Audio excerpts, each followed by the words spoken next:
Ang boring naman. Bulong ni Uno sabay hagis sa tablet sa gilid. Bulong ni Uno sabay hagis ng tablet sa gilid. Tahimik ang buong rest house. Sa malayo, naririnig ni Uno ang kalansing ng mga pinggan mula sa kusina at ang paghimig ng isa sa mga kasambahay habang nagwawalis. Nasa library na naman ang kanyang mga magulang. Meeting online, negosyo, kung ano-anong bagay na pangmatanda na hindi dapat intindihin. Nagbakasyon kami dito sa rest house pero lagi naman silang nasa library. Napanguso si Uno. Huminga ng malalim ang kanyang yaya. Busy lang talaga ang mga magulang mo, Uno. Intindihin mo na lang. Kapag may oras naman sila sa'yo, binibigay nila. Medyo umuusbong na ang pagtatampo sa kanya. Palagi na lang silang busy. Kaya nga bakasyon, sabi nila babawi sila sa akin pero hindi naman nila ginawa. Tumayo si Uno at lumapit sa bintana. Tinabig ang puting kortina ng walang gana. Isang karaniwang hapon sa probinsya kung saan sila nagbabakasyon. May mga ibon sa paligid katulad ng paborito niyang makita. Pero hindi talaga siya masiyahan. Hanggang may isang makulay na kulay pula ang nasa langit. Napakunot ang noo niya. Yaya, ano yon? Tumingin naman ito. Saranggola yan, Uno. Ano nga bang English dyan? Kite sa English, alaga ako. Kite sa English, alaga ako. Napanguso siya. Gusto ko ng saranggola, Yaya.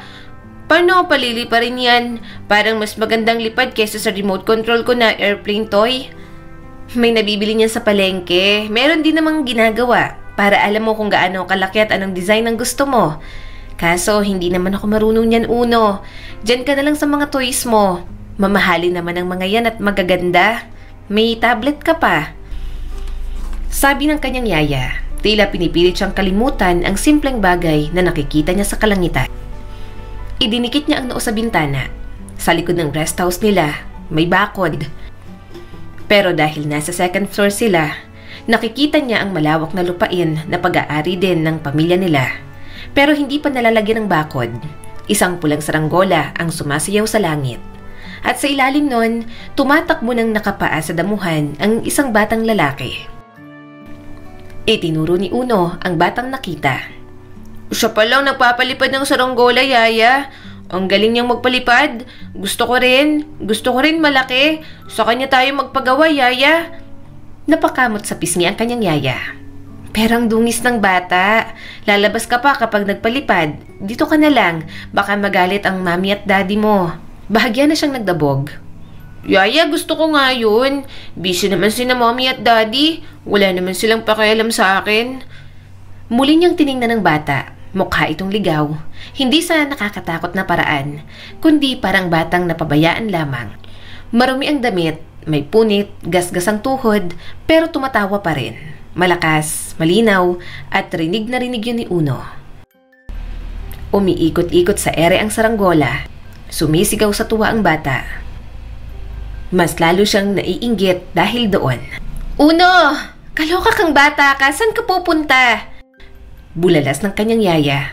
Binuksan ni Uno ang pinto at lumabas sa matinding init ng panahon. Napapikit siya sa sikat ng araw pero wala siyang pakialam. Kahit sa tawag ng yaya niya, hindi niya rin masyadong pinapansin. Uno! Sigaw pa ng kanyang yaya. Hintayin mo ko! Sasamahan kita! Inalis ni Uno ang kandado ng maliit na gate sa likod ng rest house. At sa unang pagkakataon sa buhay niya, tumakas siya palabas ng marangyang bakod, papunta sa mundong tila hindi pa niya napuntahan kailanman. Naabutan ni Uno ang bata habang inaalis nito ang pagkakasabit ng sinulid. Kagat pang labi nito habang nagko-concentrate. Nag-alinlangan si Uno, kakausapin ba niya ito? Paano kung ayaw sa kanya? Sabi kong hintay lang, nagpahabol ka talaga. Reklamo ng yaya ni Uno. Napatingin ang bata sa kanila. Nagkatinginan sila. Ngumiti ang bata ng malapad at kumaway. Uy, gusto mo sumubok? Gusto mo paliparin ang saranggola ko? Napakurap si Uno. Ha? Etong saranggola? Sabi ng bata at tinuturo ang hawak nitong sinulid. Gusto mo bang subukan? Lumapit ng dahan-dahan si Uno. Pwede ba? Tumango ang bata. Oo naman, mas masaya pag may kasama. Uno ang pangalan ko, sabi ni Uno at napatingin sa maruming t-shirt ng bata. Ako naman si Ray, sagot ng bata at iniabot ang kamay na puno ng dumi at kalyo. Kinamayan ni Uno si Ray. Taga rito ka ba? Dyan lang, turo ni Ray sa likod ng mga puno. May lumang kubo sa likod ng bakod nyo. Nakatira kami ng lola ko doon. Ah, sabi ni Uno. So dito ka talaga nagpapalipad ng saranggola sa lupa namin? Ah, sa inyo to? Wow, mayaman ka pala. Diyan ka pala nakatira sa magandang bahay. Kapag may hangin, oo, dito ako nagpapalipad. Eto na lang yung natira kong saranggola. Yung isa, nasira kahapon dahil umulan. Kwento pa ni Ray. Tumingala si Uno. Ikaw ang gumawa nito? Oo, gawa sa plastic ng tindahan at kawayan lang yan na manipis. Pero matibay, di ba? Lumilipad pa rin kahit butas-butas. Napangiti si Uno. Ayos yan. Ang ganda-ganda na kapag nasa langit. Ang laki kapag tinitingnan. Sa palengke, may mga design pa nga. Mayaman ka naman. Pwede kang magpabili. Gusto mo? Alok muli ni Ray at iniabot ang sinulid. Hawakan mo. Dahan-dahan lang ha. Baka biglang humangin. Ikaw pa yung matangay. Natawa naman si Uno. Sige. Hinawakan niyang sinulid.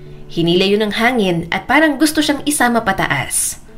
Wow! Bulong ni Uno at hindi mapigilang mapangiti. Ang saya pala. Diba? Ngumiti si Ray. Magkatabi silang nakatayo sa gitna ng damuhan. Pinapanood ang pulang saranggolang parang maliit na apoy sa langit. Nagpatuloy sila sa paglalaro. Inaya niya rin ito sa loob, kaya nasa garden sila at kumakain ng merienda. Lagi kang mag-isa dito? Tanong ni Uno habang pinagmamasdan itong kumain. Tumango naman si Ray habang umunguya. Oo, minsan may ibang bata rin. Pero kadalasan, ako lang. Wala rin naman akong masyadong kaibigan. Napakunot ang noo ni Uno. Ako rin, wala akong masyadong kaibigan. Saka hindi naman talaga dito ang bahay namin. Nagbabakasyon lang kami. Napalingon si Ray. Ah? Di ba mayaman kayo? Kapag mayaman, mas maraming kaibigan kasi gusto ka ng lahat. Nagkibit balikat si Uno. Oo, pero hindi ibig sabihin nun na hindi ako nalulungkot. Saka ang salbahe naman ng ibang bata. Natahimik si Ray. Tama ka rin. May mga tao talagang salbahe. Yung lola ko laging tulog o galit. Wala akong magawa sa amin. Minsan, walang makain kaya lumalabas na lang ako. Wala namang pakialam sa akin si lola. Salamat nga pala dito sa pagkain. Ang sarap ng sandwich. Sobra. Chika ng palaman sa loob. Sobrang sarap. Pwedeng isa pa? Tumango naman agad si Uno. Oo naman. Sige lang, kuha ka pa. May mga chocolate din sa kwarto ko. Hindi naman ako mahilig. Si Yaya lang ako makain. Pwede kang kumuha. Marami rin akong toys. Bibigyan kita. Wow, ang bait mo. Mayaman ka pero mabait ka. Nakangiting sabi ni Ray. Sumabat naman ang kanyang yaya na naggugupit ng kuko. Oo, mabait talaga yung alaga ko. Mapagbigay. Medyo pasaway lang. Ngumiti si Ray. Kaya nga po, swerte po si Uno. Nasa kanya na lahat. Napatawa si Uno. Ikaw nga ang swerte kasi nakakalabas ka. Kung saan-saan ka pupunta, marunong ka rin gumawa ng saranggola. Ngumiti naman si Ray. Gawan kita ng isa. Bukas, akong bahala. Talaga? Kuminang ang mga mata ni Uno dahil gustong-gusto niya rin na magkaroon ng sariling saranggola. Marami siyang laruan pero pakiramdam niya kaya niyang ipagpalit ang lahat ng yon para sa isang simpleng saranggola. Tumango naman ito. Oo, pero tulungan mo ako ah. Gupit, dikit, tsaka gawa. Para may sariling saranggola ang kaibigan ko. Maya-maya'y umalis na rin naman si Ray. Nangako ito na babalik kinabukasan. Kaya mas lalong nanabik si Uno. Hindi na siya makapaghintay sa sariling saranggola at paliparin yon kasama si Ray. Kinagabihan, sa dinner, kinikwento ng yaya niyang nangyari sa kanya sa mga magulang. Kuryoso naman ang mga itong nakikinig tungkol sa bago niyang kalaro. Hay nako ma'am, sabi ko nga po dito kay Uno, wag nang makipaglaro, ang dungis tong bata, mukhang pulubi. Sabi ng kanyang yaya. Napabusangot naman si Uno.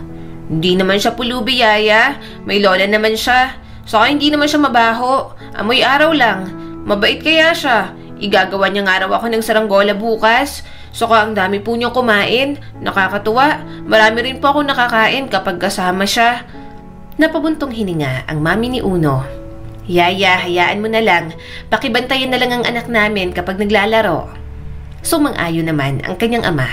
Tama. Masyado pa rin tayong busy habang nandito. Kaya hayaan nyo na lang siyang magkaroon ng kalaro.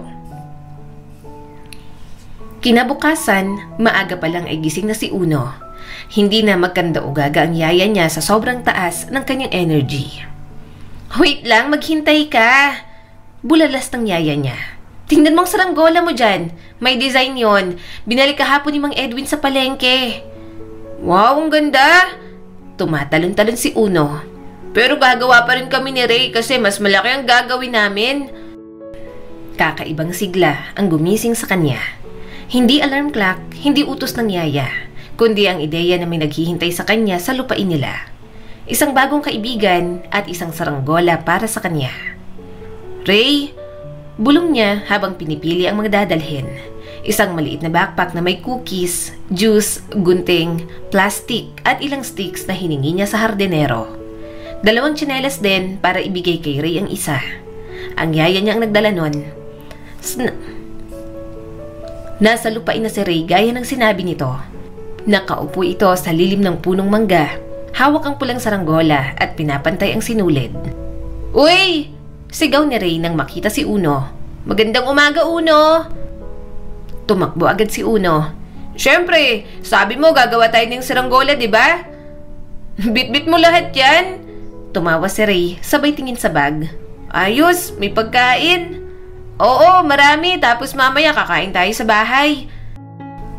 Sabi ni Uno at ibinigay ang bag sa kanyang yaya. Saka bagong saranggola na binili raw sa palengke, pero gusto kong matuto gumawa. Yung tunay na gawa ko. Umupo sila sa lilim.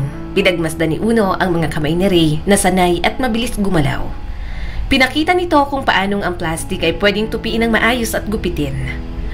Gumawa na rin ito ng balangkas ng saranggola. Ganito lang, gunting dito, dikit doon, tapos itali mo dito para pag humangin hindi siya mababali. Paliwanag ni Ray. Parang madali, sabi ni Uno at medyo nahirapan sa pagtali. Ang galing ng kamay mo, ako ang hirap. Teka lang, nakatawa si Ray. Sabi mo lang yan kasi hindi ka sanay. Maingay silang gumawa. Pagkatapos, kumain na sila ng dala niyang pagkain. Hinihintay na lang nila ang hapon para hindi na masyadong mainit at mahangin na din. Maya-maya ay tinesting na nila ang gawa ni Uno. Ready ka na? Tanong ni Ray, hawak ang buntot ng saranggola pagkatapos tumakbo sa malayo. Handa na! Sigaw ni Uno habang hawak ang sinulid. 3, 2, 1, bitaw! Tumakbo si Ray habang pinapalipad ang saranggola ni Uno. Napahiyaw sila pareho nang umahon yun agad sa ere. Lumilipad! Sigaw ni Uno. Sabi ko naman sa'yo eh! Sigaw ni Ray habang tinutulungan siya sa sinulid. Maya-maya ito naman ang nagpalipad ng saranggola. Pareho nilang pinalipad ang kanya-kanyang saranggola at ang kasiyahang yon, isang alaala na hindi nakakalimutan ni Uno. Mas maganda yung sayo, sabi ni Uno matapos nilang maupo sa damo. Tumawa naman si Ray. Hindi yung sayo bagong gawa, malinis. Siya nga pala, sabi mo kahapon, lola mo ang kasama mo. Nasaan bang mga magulang mo? Ako kasi, walang lolo at lola kasi nasa ibang bansa pareho. Pero may mommy at daddy ako. Biglang nawala ang ngiti ni Ray. Oo, si Lola Feli ang kasama ko, pero hindi siya tulad ng ibang lola. Bakit naman? Tanong ni Uno. Napanguso si Ray. Madalas, galit. Minsan, parang ayaw niya akong nasa bahay niya, kaya umaalis na lang ako at gabi na lang umuuwi. Pero wala akong magagawa. Wala na akong ibang pamilya. Hindi nga alam kung sana yung nanay ko. Sabi ng lola ko, wag ko na raw tanungin kasi malandi raw yun at kinalimutan na ako. Sumama na sa ibang lalaki at may sarili ng pamilya. Natahimik si Uno. Hindi niya alam kung ano ang sasabihin. Mahirap intindihin dahil may mga magulang pa naman siya. Busy lang pero hindi siya salat sa buhay at hindi pa rin naman siya pinapabayaan. Pero iba ang kay Ray, wala nang magulang, pinabayaan pa. Hindi rin inalagaan ng taong naiwan dapat dito. Bahagyang naninikip ang dibdib ni Uno nang dahil doon. "Sorry," sabi niya sa mahinang boses. "Ayos lang," sabay ngiti ni Ray. "Kaya ako nandito palagi. Saka kapag nasa labas ako, mas nakakadiskarte ako ng pagkain." Hindi nagsalita si Uno. Umupo lang siya sa tabi ni Ray at binuksan ang dala niyang cookies.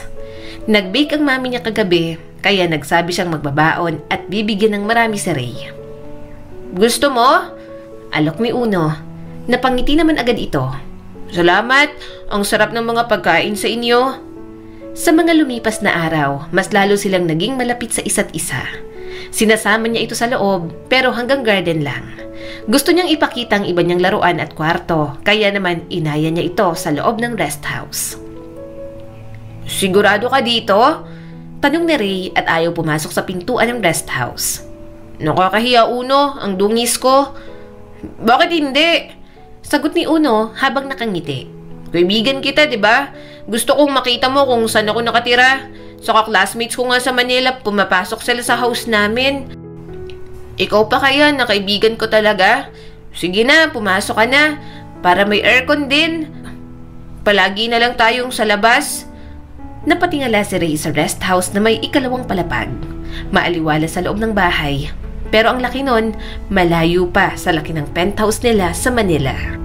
"Parang hindi ako bagay dito," bulong ni Ray. "Nakakahiyang pumasok." "Bagay ka kasi inimbita kita. Wala sa suot yan. Ikaw talaga. Halika, bibigyan kita ng mga damit. Maligo ka rin." Nakangiting sabi ni Uno. Bumaba ang tingin ni Ray sa kupas na sando at gutay-gutay na shorts. Pinisil nito ang hawak na saranggola at halatang nahihiya. Napansin ni Uno na hinawakan nito ang kwintas sa leeg na may pendant na buwan. Medyo gasgas na pero mukhang mahalaga rito. "Pangako, hindi sila masungit," dagdag ni Uno at tinanggal ang paningin sa kwintas ni Ray. "Lalo na si Daddy, mabait siya, medyo tahimik lang." Bumukas ang pinto, si Manang Amy ang sumalubong sa kanila. "Uno, sino tong kasama mo?" "Kaibigan ko po, si Ray. Papasok po kami, okay lang po, di ba?" Hinawakan niyang kamay ng kanyang bagong kaibigan. "Ray, halika na." Pagpasok nila sa bakuran, ilang kasambahay ang napahinto sa ginagawa. Ang ilan, tahimik na nagkatinginan. Ang iba, lantaran ang tingin kay Ray mula ulo hanggang paa. "Ang laki pala talaga ng bahay niyo," sabi ni Ray at nagpipigil na humanga. Maya-maya'y lumabas mula sa veranda si Manuel, ang ama ni Uno. Umawang ang bibig nito nang makitang kasama niya si Ray. "Uno," tawag ng ama at may halong pagdududa. "Sino ang kasama mo? Siya ba ang bago mong kalaro?" Tumango naman siya kaagad. "Si Ray po, kaibigan ko po. Kasama ko po palagi dyan sa labas. Daddy, tingnan mo po oh, gumawa po kami ng saranggola." Tumango si Manuel pero nanatiling tahimik habang papalapit. Nang ilang hakbang na lang ang layo ng mga ito, napako ang tingin ng kanyang daddy sa kwintas na suot ni Ray. Sa isang iglap, may kakaibang emosyon na kumislap sa mga mata ng tatay niyang si Manuel. "Anong pangalan mo, iho?" Mahinang tanong ng kanyang ama. Sumagot naman agad ang bata. "Ray po, Ray lang po, Ray de Luna." Biglang nag-iba ang mukha ni Manuel, pinagmasdan ni Uno ang kanyang ama. Pero masyado pa siyang bata para intindihin ang lahat. "May nagsabi na ba sa'yo kung saan galing ang kwintas mo?" Tanong ni Manuel at diretsong tumitig sa pendant. Napahawak si Ray sa kwintas. "Sa nanay ko raw po galing, sabi ng lola ko, hindi ko na po siya naabutan." Hindi na nakapagsalita si Manuel, biglang sumeryoso ang mukha nito. Kaya napahawak sa kanya si Ray at bahagyang natakot. Nagpunta ito sa likod ni Uno. "Pasensya na po," dagdag ni Ray. "Kung bawal po ako dito, aalis na lang po ako." Biglang natauhan si Manuel. Hindi yan ang iniisip ko. Pwede kang pumunta dito hanggat gusto mo. Pwede kang maglaro at kumain dito ng madami hanggat gusto mo, Ray. Pasensya na, may naalala lang ako." Tumingin si Manuel kay Uno saglit, tapos muling tumitig sa kwintas ni Ray. Kumain na ba kayo? Kumain kayo at maraming pagkain dyan. May asikasuhin lang ako sandali. Nang iwan sila ni Manuel, pinagmasdan niya lang kung saan ito pumasok. Hindi matanggal ang pagtataka na umusbong sa kanyang kalooban. Bakit kaya ganun yung tingin ni Daddy sa kwintas mo? Tanong ni Uno habang inaabot kay Ray ang juice at cookies. Ewan ko, baka nakita niya na to dati. Sagot ni Ray habang iniikot sa daliri ang pendant. Pero luma na talaga to. Sabi ng lola ko galing to sa nanay ko bago siya nawala.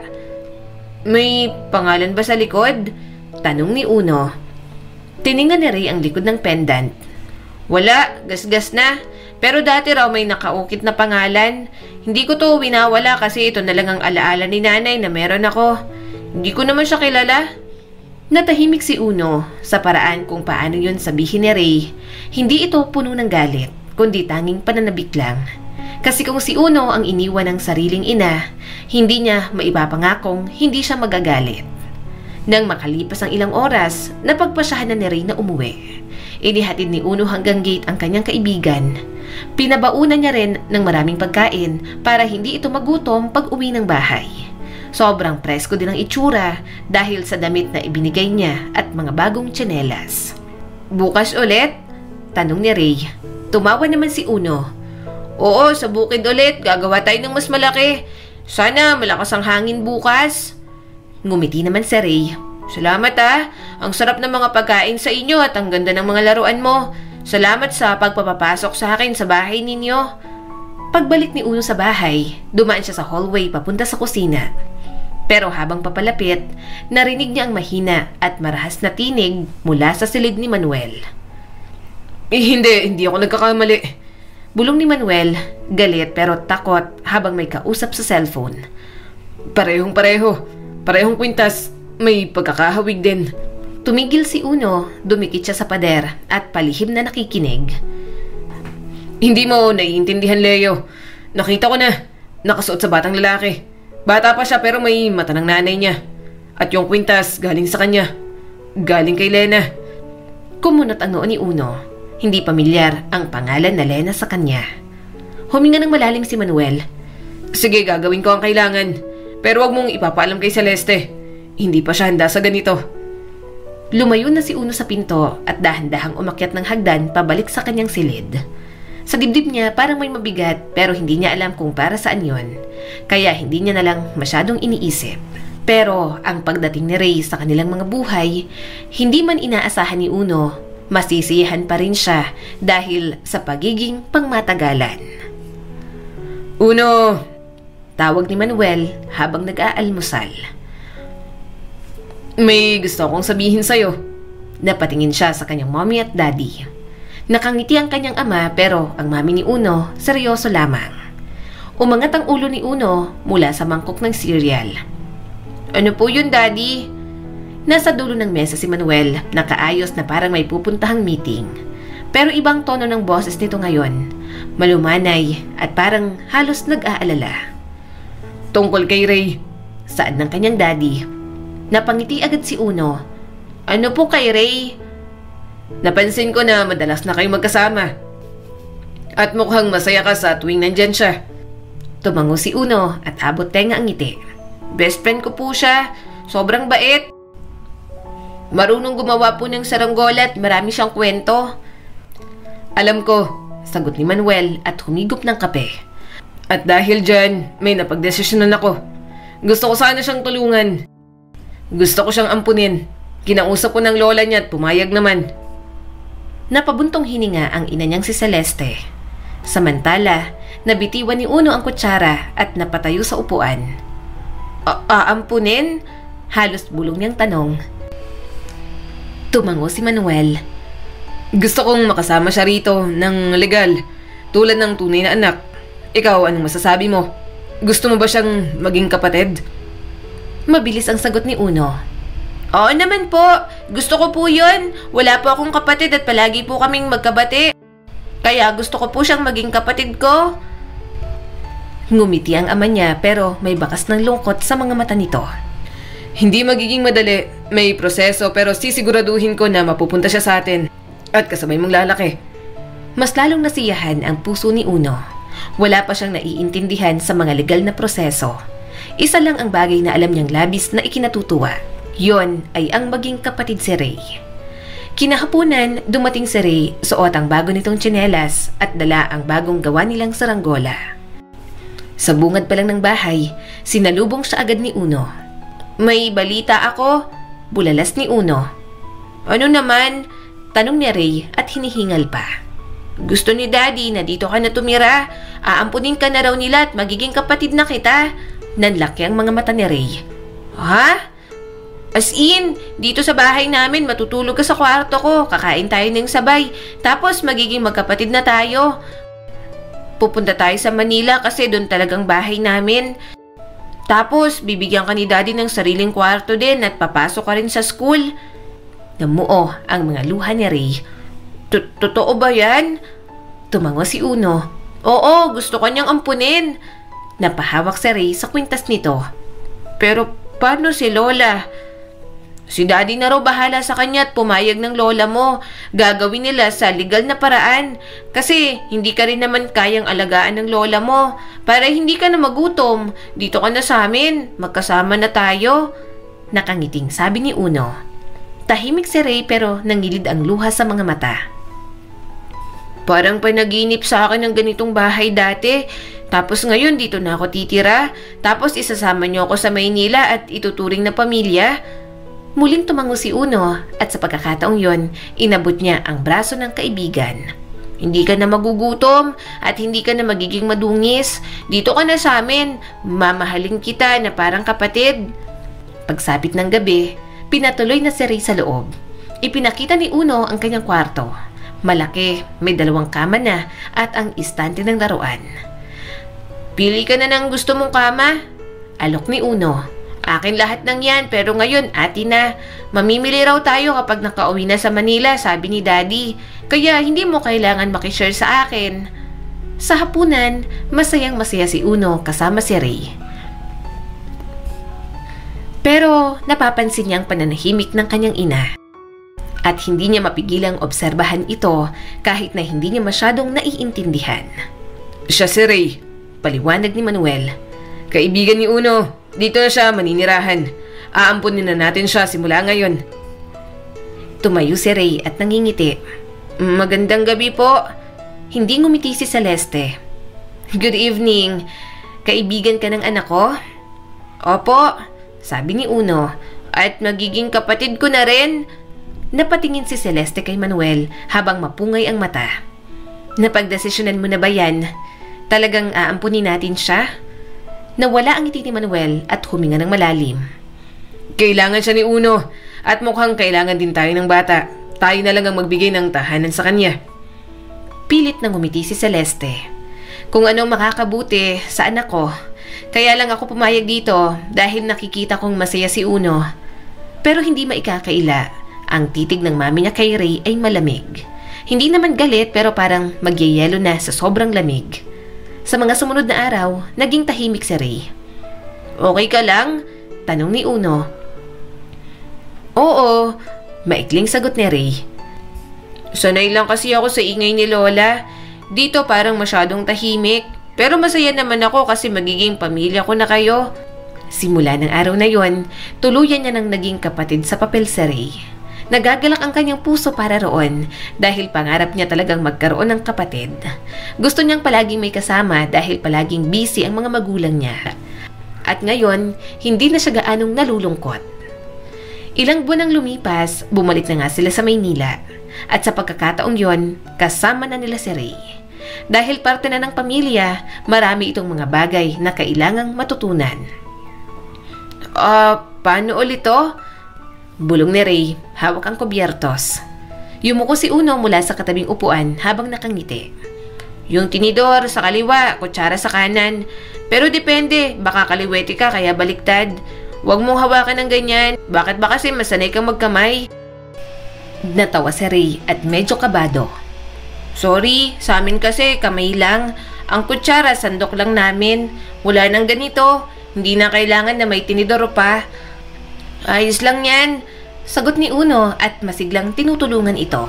Dati rin ako nagkamali. Akala ko yung dessert spoon, kutsara sa sabaw. Magkakaiba pa ang kutsara? Tanong ni Ray at medyo napangiwi. Oo, magkakaiba pa. Huwag kang mag-alala, matututunan mo yan. Mukha ka namang matalino. Pagpapalakas niya pa sa loob ng bago niyang kapatid. Napansin ni Uno ang pagsisikap ni Ray. Tuwid ang upo, ginagaya paano niya hiwain ang manok at pagkatapos ng bawat kagat, pinupunasan ng bibig gamit ang napkin. Bata pa lang si Uno, tinuruan na siyang maging ganoon kaya sanay na sanay. Nang sa wakas ay nahati na rin ng maayos ang isang piraso ng manok, napangiti si Uno. Pagsapit ng sumunod na mga buwan at taon, parang eksperto na si Ray sa hapag. Hindi na ito maingay sa paggamit ng kubyertos o maingay ngumuya.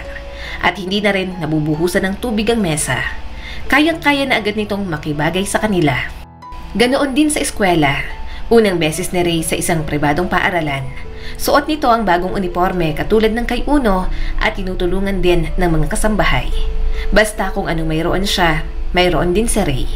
Inakala niya pa nga na mahihirapan ang bagong kapatid pero laking gulat niya rin na talagang matalino ito sa mga nagdaang buwan. Class, ito si Ray Ignacio.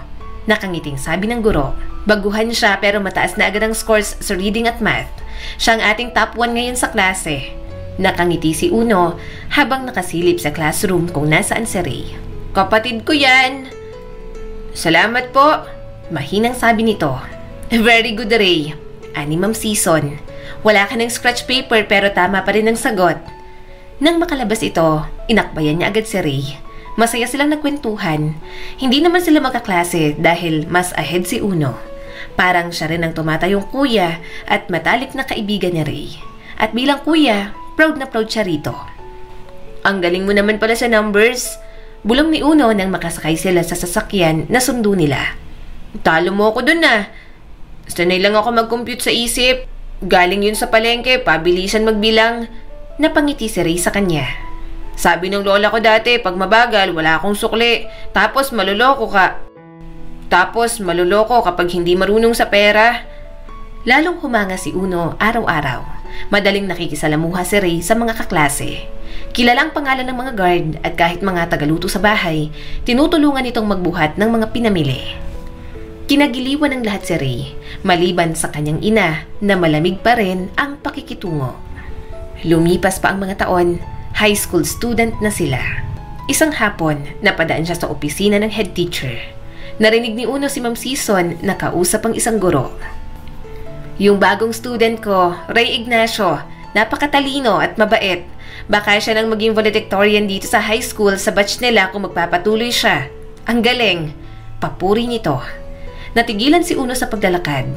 Tahimik lang siya, pero may mabigat na bumara sa dibdib niya na hindi niya mawari kung ano. Gabi na, habang sabay silang nag-aaral sa malaking mesa, nakatitig si Uno sa kanyang math worksheet at hindi makalimutan ang mga narinig.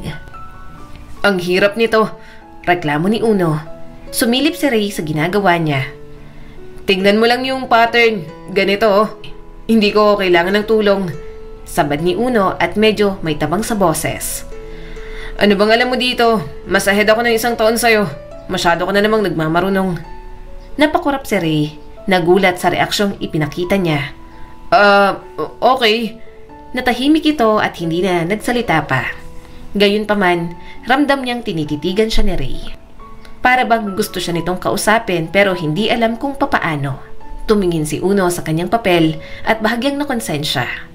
Sorry, hindi ko sinasadya. Napo-frustrate lang si Uno sa mga naririnig sa paligid niya. Simula nang dumating si Ray para bang ito na ang magaling sa lahat. Kahit sa daddy niya, nakikita niyang tuwang-tuwa ito kay Ray. Ayaw niya ng pakiramdam na nasasapawan. Hindi siya dating ganoon. Gusto ni Uno kung anong mayroon siya ay mayroon din ito. Pero hindi niya maintindihan ang sarili. Lalo na at wala nang gaanong nakakapansin sa kanya nang dahil kay Ray. Dahil sa pagiging magaling nito sa lahat ng bagay. Tumango si Ray ng dahan-dahan at marahang umiti. Okay lang, sanay na ako sa sigaw. Sorry, nagmamarunong ako. Hindi na lang siya muling nagsalita at umalis. Naghanap siya ng ibang lugar kung saan siya pwedeng mag-aral. Lugar na siya lang, lugar na walang Ray na palaging magaling sa mata ng lahat. Uno, tawag ng kanyang ina na si Celeste isang araw. "Top 2 ka sa batch ninyo. Congratulations! Anong gusto mong gift, anak?" Napatingin si Uno sa kanyang mommy. Sa lahat ng tao, ito lang ang nakaka-appreciate sa kanya. Hindi niya alam kung bakit hindi magaan ang loob nito kay Ray pero wala na siyang pakialam. Ang mahalaga, hindi ito nagagalingan kay Ray. Siya lang ang pinapabura ng mami niya dahil siya naman talaga ang tunay na Ignacio. Mabilis na tumayo si Uno. "Salamat po pero okay lang po kahit walang regalo. Wala rin naman po akong maisip na gusto ko. Isa pa, hindi po ako kontento. Ayoko lang po ng top 2, mami. Hindi matutuwa si Papa sa akin.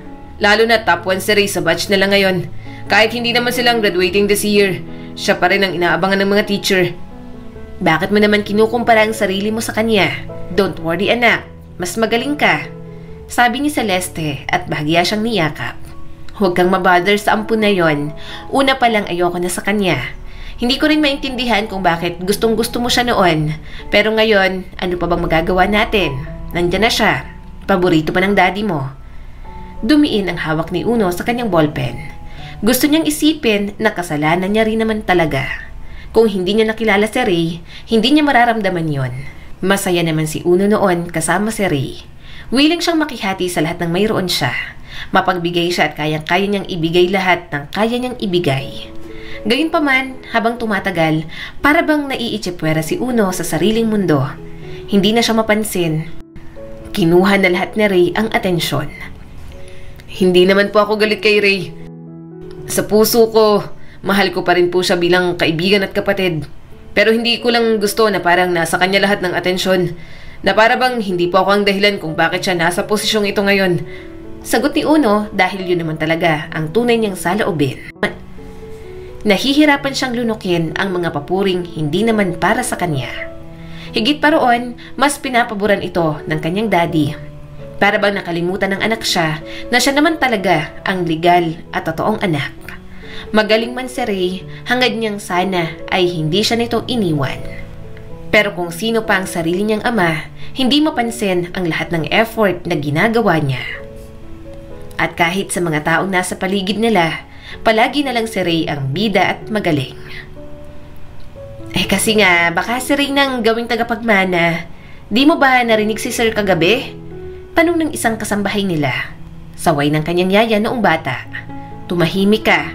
Baka marinig ka ni Uno. Anong sinasabi mo? Si Uno ang tunay na anak kahit pa inampo ng Ignacio yang si Ray. Tumigil kayo ha. Muling nagsalita si Inday. Kasi naman manang, kitang-kita naman, mas paborito ni Sir Manuel si Ray. Hindi ganun yon, kayo talaga.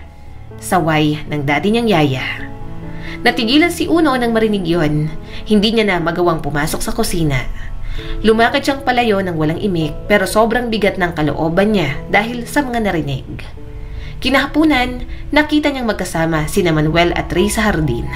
Nag-uusap ang mga ito tungkol sa mga paboritong gawain. Nakangiti si Manuel habang nakikinig. Na para bang sobra talaga itong namamangha sa mga kayang gawin ng binata. Nanood si Uno mula sa balkonahe habang mahigpit ang hawak sa railings. Kailanman ay hindi niya nakakwentuhan ng ganoon ang kanyang sariling ama. At nasasaktan ang puso niya dahil doon. Alam niyang matanda na siya na dapat mas malawak na ang kanyang pang-unawa. Pero umuusbong talaga ang inggit at selos kay Uno.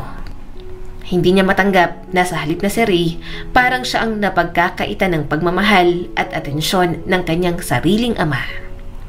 Nang gabing yon, tahimik lang si Uno sa hapag habang masiglang nagkakwento si Ray tungkol sa eskwela. "Nabuo ko na yung model para sa project namin sa Science Month," masayang sabi ni Ray. "Prototype siya para sa low-cost solar lamps. Sabi ni Miss De La Cruz, isa raw sa pinakamagaling na nakita niya." Nagniningning ang mga mata ni Manuel sa paghanga. "Ang galing mo talaga sa mga ganyan, Ray." Tinusok ni Uno ang karot sa kanyang plato. Sunod-sunod lang siyang sumubo ng steak at para bang may galit sa kanya sa tindi ng kanyang paghiwa. Kung hindi lang hinawakan ng mami niyang sa Celeste ang kamay niya, baka nagdabog na siya roon. Sa mga sumunod na araw, lalong nanahimik si Uno. Lalong naging mailap, lalo na kay Ray. Ang maliit na inggit, lalong lumalaki sa kanya. Hindi niya na hinintay si Ray pagkatapos ng klase. Hindi na siya sumasabay dito pa uwi. Pinapaiwan niya talaga sa driver. Hindi na rin siya nag-aaral kasama ito. Maaga siyang umaalis sa hapag para hindi niya na marinig ang mga papuri. Isang gabi, kumatok si Ray sa pinto niya. Pwede bang pumasok? Busy ako, umalis ka rito. Matabang niyang sagot. Sandaling katahimikan ang namayani sa kanila. May nagawa ba akong mali? Umiling naman si Uno. Wala. Mataman siyang tiningnan ng binata. Sigurado ka, Uno? Kasi parang iniiwasan mo ako lately. Sabi ng busy ako, Ray. Natahimik ito saglit hanggang sa unti-unting tumango. Umalis na ito nang walang napala sa kanya. Napatitig si Uno sa kisame. Hindi naman talaga siya galit kay Ray. Galit siya sa kung paano siya parang lumiit sa sarili niyang tahan. Galit siya sa tuwing si Ray ang pinupuri, samantalang siya kailangang magpapansin para lang mapansin. Sa paaralan, mas tumodo si Uno. Palaging iniisip niya na may kailangan siyang patunayan sa kanyang ama. Pero kahit anong gawin niya, palagi pa rin siyang naikukumpara kay Ray. Sa halip na maging siya, ito ang naging anino niya. Isang gabi, nasalubong niya si Ray sa may pasilyo. Uy! Ani Ray, hawak ang 2 mug ng mainit na kape. Nagtimpla ako para sa ating dalawa. Alam ko nag-aaral ka pa ng ganitong oras. Tinanggap ni Uno ang tasa kahit wala sa loob. Salamat. Tahimik silang umupo sa may bintana ng pasilyo. Si Ray ang unang nagsalita. Miss ko na yung kwentuhan natin. Parang di ko na alam kung paano ka kakausapin. May nasabi ba ako? Nasaktan ba kita? Bakit parang umiiwas ka? Hindi sumagot si Uno. Ayaw niyang makipag-usap dito. Ayaw niyang masabi lahat ng kanyang hinanakit. Pero hindi niya rin talaga mapigilan. Kasi ikaw si Ray. Ani Uno at may pait sa tinig. Kasi kahit anong effort ko, mas nagniningning ka pa rin sa mata ng lahat. Lalo na kay Daddy. Nakakapagod humabol at hindi ko maintindihan kung bakit kailangan ko maghabol. Ako ang mas mag-effort. Gayong ako ang tunay na Ignacio sa ating dalawa. Sampid ka lang naman. Natigilan si Ray at bumaha ang sakit sa mga mata nito. Uno, alam ko naman na hindi ako tunay na Ignacio. Hindi ko alam na ganyan ang iniisip mo. Hindi ko gustong gawing kompetisyon to. Para sa akin, kapatid kita at kaibigan. Palagi ako nagpapasalamat dahil sa inyo. Nagkaroon ako ng maayos na buhay at pamilya. Pero hindi ibig sabihin na gusto kitang lamangan. Hindi ganun ang intensyon ko, Uno. Hindi sa'yo. Mahinang sabi ni Uno. Pero sa akin, parang palagi. Ikaw na lang ang palaging magaling. Mula nang dumating ka, nasa iyo ng atensyon ng lahat. Wala nang natira sa akin. Ayoko magalit sa'yo dahil hindi naman kasalanang maging magaling ka sa lahat ng bagay. Pero nakaka-frustrate na lang din talaga. Hindi ko ginustong kunin ng kahit ano sa'yo. Saad ni Ray at bahagyang napayuko. Hindi pangalan mo, hindi ang magulang mo, hindi ang buhay mo. Pasensya na kung nararamdaman mo yan dahil sa akin. Siguro, kailangan ko nang umalis. Iyon bang gusto mo? Napalingon si Uno. Ano? Baka hindi na talaga ako kabilang dito. Kung ganito lang ang dulot ko sa'yo. Huwag. Ani Uno at mas lalong nainis.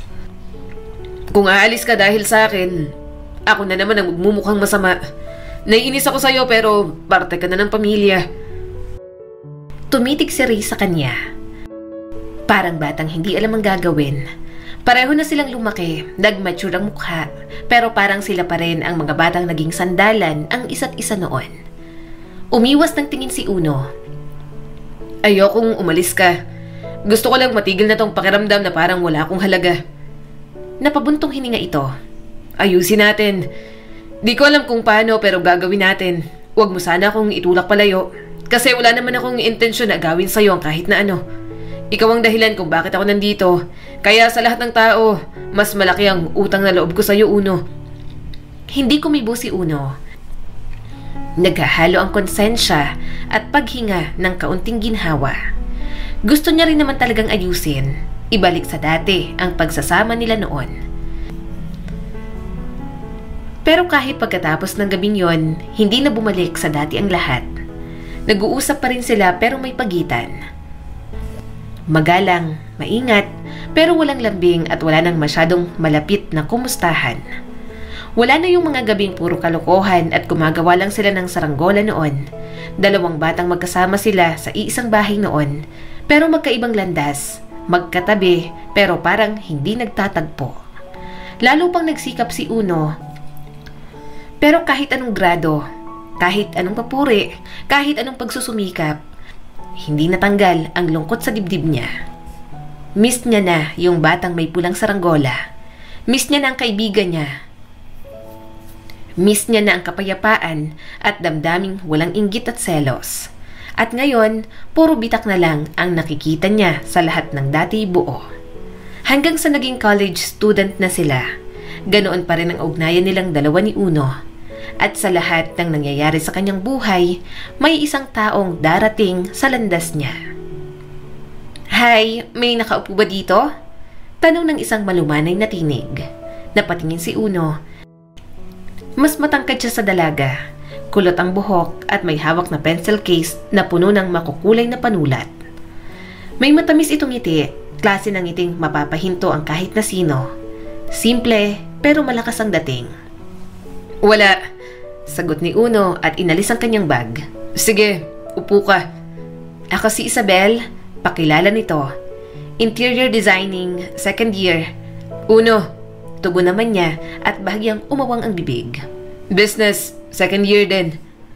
Simula ng araw na yon, mas naging interesado siya kay Isabel. Hindi siya mabilis humanga sa babae, kaya nang makuha ang atensyon niya, talagang hindi niya makalimutan. Mas lalo pa silang napalapit dahil nag-assign ng partner ang professor para sa midterm project nila. "Gusto kong pag-aralan natin ang urban poverty at mga solusyon sa progress," mungkahi ni Isabel habang palabas sila ng classroom. Napakurap si Uno. "Sige, maganda rin naman yan." Ilang oras silang nagtagal sa cafe at library. Si Isabel walang patid sa pagsusulat, habang si Uno nagtatype ng mga outline at budget. Pero pasulyap-sulyap siya sa dalaga at napapangiti. Bakit mo nga pala pinili ang interior design? Hindi mo pa naikukwento?" Tanong niya rito nang magkayayaan silang mag-dinner ng sabay. Napaisip naman si Isabel. Akala ng iba, dahil mahilig lang ako sa magaganda. Pero ang totoo, lumaki ako sa masikip na space. 4 kami magkakapatid sa isang kwarto. Walang privacy. Puro kasi kami babae. Ako ang bunso. Walang bagay na masasabi mong akin talaga. Nang magkatrabaho ang mga ate ko, kinuha ko itong course na to. Mahal nga, pero sabi naman nila, kakayanin nila, kaya pasalamat ako na nakuha ko ang gusto kong aralin. Nag-e-enjoy ako. Tahimik si Uno at nakikinig lang dito. Gustong-gusto niya ang timbre ng boses ni Isabel. Kahit kasi naiinis ito, punong-puno pa rin ng lambing at hinahon. Lumambot ang mga mata ni Uno. "Bagay sa'yo. Kapag may sarili na akong penthouse, sa'yo ako magpapadesign." Tumingin ito sa kanya. "Talaga? Sabi mo yan ah. Ikaw ang first client ko. Sana galante ka. Ikaw naman, bakit business?" Nagkibit balikat siya. "Yun kasi ang ginagawa ng daddy ko. Yun ang inaasahan ko. Saka gusto ko talagang mag-manage." Bawat detalye kay Isabel palaging napapansin at nagugustuhan ni Uno. Sa paraan ng pagsimangot nito kapag hindi gusto ang outcome ng project, kung paano humihinga ng malalim ng 3 beses habang nagko-concentrate, at ang mahinang pag-humming habang nagbabasa. Isang beses, may hanging dumaan sa bintana at nagdala ng hibla ng buhok sa pisngi ni Isabel. Hindi napigilan, inabot ni Unang buhok na yon at isinuksok yon sa likod ng tenga nito. Napatigil si Isabel. Agad na inalis ni Uno ang kamay. "Sorry." "Okay lang." Sagot naman nito at hindi makatingin. "Nagulat lang ako." Tumalikod si Uno at kinagat ang labi. Iniisip niyang sobra na nga yun. Pero paano niya mapipigilan ang sarili kung parang bawat araw na lang may dahilan siya para mahulog? Ilang araw matapos noon, inayan niya si Isabel sa isang student exhibit sa architecture department, kung saan tampok ang gawa ng mga kaibigan niya. "Hindi ako mahilig sa ganito," sabi ni Isabel habang umiinom ng malamig na inumin. Dumaan sila sa mga model doon. "Ako rin naman," biro ni Uno. "Napilitan lang ako dahil makulit ang kaibigan ko. Suportahan ko raw." Tiningnan siya ni Isabel. Mahina itong natawa at napailing. Mahina na lang din siyang tumawa, nasisihan sa mga alaalang ginagawa nila ng dalaga. "Sa'yo ng huling kagat," sabi nito sa kanya at inabot ang tinapay. "Ayoko na, busog na ako." Isang subo ka pa lang ah. Kinuha niyang pagkain nito. Kaya hindi ako nag-order ng marami kapag kasama kita. Alam kong ako lang naman ang kakain sa tirang pagkain mo. At gustong-gusto naman yun ni Uno. Sa pagkakaibigan na mayroon sila, pakiramdam niya ay may pag-asang maging higit pa roon. "Salamat ka, gusto kita," sagot ni Uno. Hindi agad ito nakapagsalita. Alam niyang nailang agad ang dalaga, kaya naman dinaan niya na lang sa halakhak. "Joke lang naman." "Gusto rin kita," bulong nito sa wakas. "Masarap kang kasama."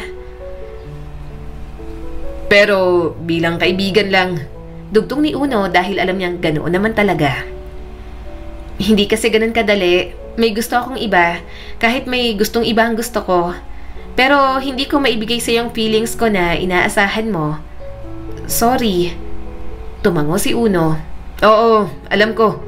Pero kahit alam niya na, hindi niya mapigilan ang sarili. Kapag nilalamig si Isabel, alerto siya palagi at inilalagay ang jacket sa balikat nito. Kapag alam niyang sobrang busy na ito sa isang araw, nag-iiwan siya ng iced coffee at post-it notes sa locker nito. Kapag tawang-tawa ng dalaga, sumasabay si Uno kahit hindi naman siya makarelate. Lahat ng paraan para ipakita ang nararamdaman niya, ginagawa niya palagi.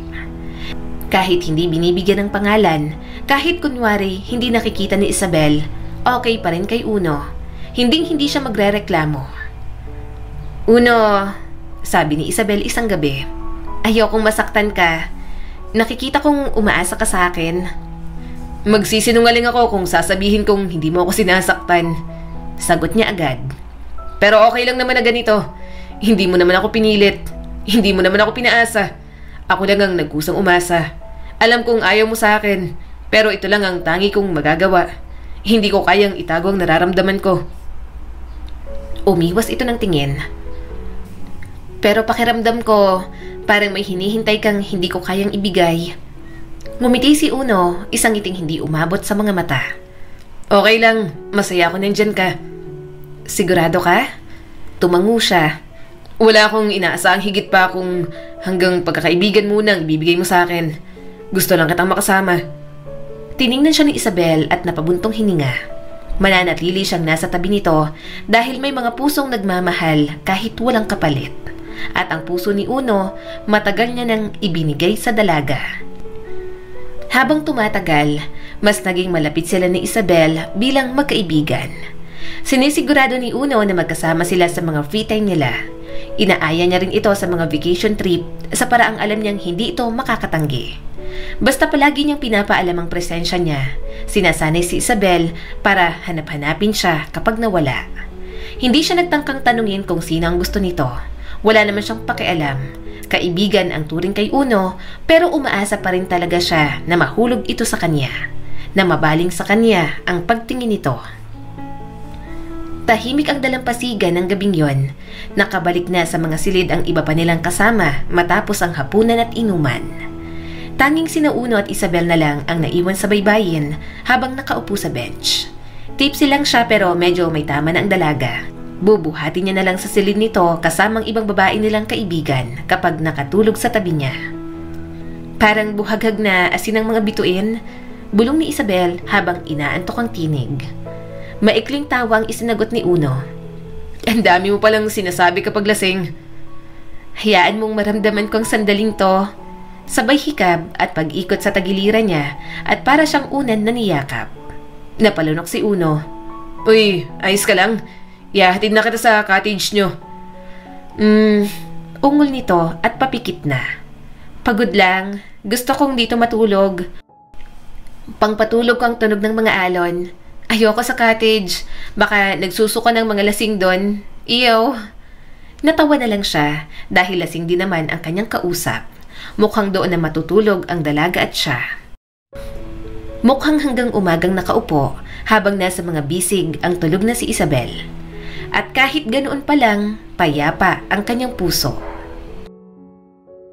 At kahit ganoon pa lang, payapa ang kanyang puso. Mahal na mahal niya talaga si Isabel. Lahat ng issue niya sa pamilya, inggit at selos niya kay Ray, natabunan dahil sa atensyong ibinibigay niya sa dalaga. Hindi gumalaw si Uno. Pinagmasdan niya lang ang mahinhing pag-angat at paglubog ng dibdib ni Isabel. Muling nalaglag ang ilang hibla ng buhok sa pisngi nito, ngunit hindi niya na yun inalis. Ray, usal ni Isabel. Ray, bakit kasi hindi ako ang gusto mo? Natigilan si Uno at biglang nawala ang ngiti. Parang sinakal ang puso niya. Isang Ray lang naman ang kilala niya na alam niyang kilala rin ni Isabel. Nang maihatid ang dalaga sa cottage, hindi siya nakatulog ng gabing yon.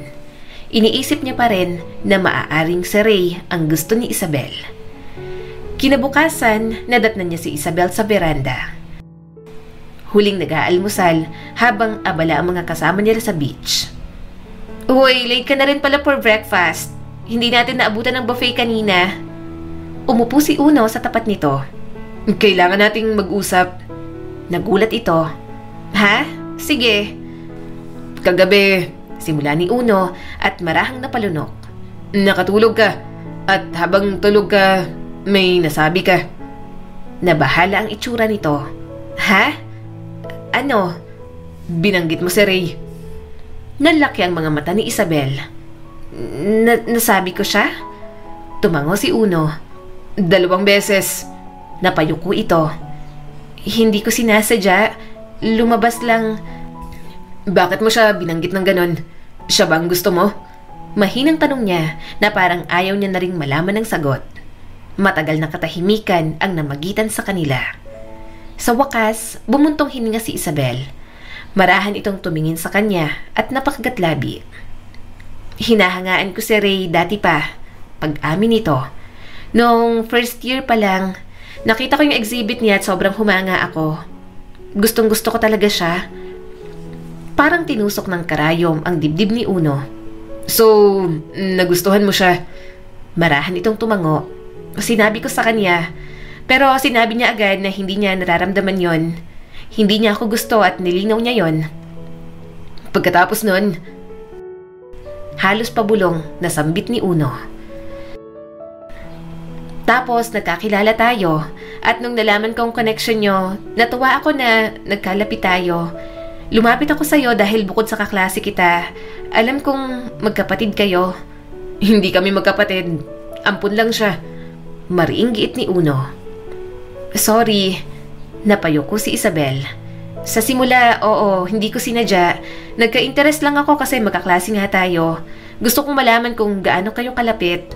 Naisip ko, baka kung palagi kitang kasama, maintindihan ko siya. Maging close din kami eventually. Ginamit mo ako? Malamig na sabi ni Uno. Bahagya siyang natawa. Hindi siya makapaniwala. Hanggang sa babaeng mahal niya, si Ray pa rin ang napapansin. Mas nakakalamang. At ang inggit at selos na nararamdaman ni Uno noon pa man, muli na namang nabuhay. Umiling si Isabel. Hindi kita ginamit. Kung ginamit kita, nagpatulong na sana ako sa'yo na mapalapit kay Ray. Pero hindi ko ginawa. Isa pa, kung ano mang pinagsamahan natin, totoo lahat Uno. Para sa akin, mabuti kang kaibigan. Hindi ko lang inasahan na mahuhulog ang damdamin mo sa akin. Tumayo si Uno. Alam mo kung anong masakit? Tumingala si Isabel at halos maluha sa reaksyon niya. Alam kong gusto kita. At kahit tinanggihan mo yung damdamin ko, nanatili ako. Hindi mo man pinangalanan ng closeness nating dalawa. Okay na sa akin, nakasama lang kita. Pagkatapos, gusto mo lang pala si Ray. Mariin niyang sabi. Sorry, sabi ni Isabel at tumayo na rin. Hindi ko intensyon na... Umiling si Uno. Kailangan ko ng space. Palagi na lang si Ray. Walang hiya. Palagi na lang siya. Namuo ang luha sa mga mata ni Isabel. Uno, please. Pero tumalikod na si Uno. Hindi niya kayang humarap dahil mas lalo lang siyang naiinis. Hindi siya makapag-isip ng tama. Naglakad siyang mag-isa sa tabing dagat. Nakakuyom ang mga kamao at mabilis ang tibok ng puso. Sumampal ang hangin sa pisngi niya, pero mas malaking sampal pa rin sa kanya ang katotohanan. Ray, lagi na lang si Ray. Naiinis niyang sabi. Si Ray ang pinupuri, si Ray ang ipinagmamalaki ng ama niya. Si Ray ang hinahangaan ng kaibigan, pati ng mga estranghero. At ngayon, si Isabel, ang tanging inaakala niyang pwedeng maging kanya, minsan na rin palang inalay ang damdamin kay Ray. Akala ni Uno, kakayanin niyang maging pangalawa. Pero hindi pala niya kayang maging maliit na parte lang sa kwento ng pagmamahalan ng ibang tao. Ray! Sigaw ni Uno nang makauwi siya. Napalingon si Ray sa kanya at nagulat. Oh, uy, anong... Isang suntok ang tumama sa panga nito. Napasubsob ang binata sa damuhan at napaungol sa sakit. Anong problema mo? Hawak na Ray ang mukha. Anong ginawa mo? Hinawakan niyang kuwelyo ng damit nito. Inagaw mo siya? Litong-lito ang mukha ni Ray. Sino? Si Isabel? Nanginginig pa rin ang mga kamao ni Uno. Gusto ka niya? Akala ko akin siya pero ikaw palang laman ng isip niya. Sa lahat ng lalaki, ikaw pa palang gusto niya. Nanlaki ang mga mata ni Ray. Anong pinagsasasabi mo? Hindi ko inagaw si Isabel sa'yo. Huwag mo akong gawing hangal. Sigaw ni Uno. Gusto ka niya noon pa man. Lumapit siya sa akin dahil sa'yo. At ikaw na naman ang perpekto. Ikaw na naman ang gusto ng lahat. Kahit wala kang ginagawa, ikaw pa rin. Hindi ko ginustong magustuhan niya ako. Tinulak siya ni Ray. Ang sakit ng sapak mo. Alam kong matagal mo nang gustong gawin sa akin to. Tanggap ko. Pero hindi ko matanggap ang dahilan dahil wala naman akong inagaw sa'yo. Tinanggihan ko siya. Maayos, marespeto. Ni hindi ko hinawakan si Isabel o nagbigay ng motibo. Uno, ni minsan hindi. Nanigas ang mga kamao ni Uno. Pero ikaw pa rin ang iniisip niya. Kasalanan ko ba yun? Sigaw na rin ni Ray. Kailangan ba ako humingi ng tawad sa isang bagay na hindi ko ginawa? Palagi mo nakukuha ang para sa akin. Basag ang tinig ni Uno. Atensyon ni Daddy. Papuri ng mga nasa paligid natin. At ngayon pati yung babaeng gusto ko. Babaeng mahal na mahal ko. Nakatayo lang dyan pero ikaw ang mahal ng lahat. Nakatayo ka lang dyan pero ikaw ang mahal ng lahat. Nagbago ang ekspresyon ni Ray. Akala mo ba ginusto ko to?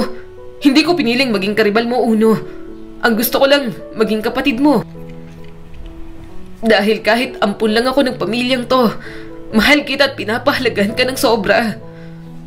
Hindi kita kapatid. Pagpapaalala niya rito. Hindi kita magiging kapatid dahil ampun ka lang naman. Simula ng araw na yon, mas lalong naging malabo ang pagkakasundo nilang dalawa. Halos hindi na niya masyadong kinakausap pa si Ray. Hindi na itong batang ginusto niyang maging kaibigan at kapatid noon. Sa mga sumunod na araw, palaging nag-iiwan ng message sa kanya si Isabel. Gusto nitong makipag-usap pero ayaw niya na. Mahal niya ito pero pagod na siyang maging anino ni Ray.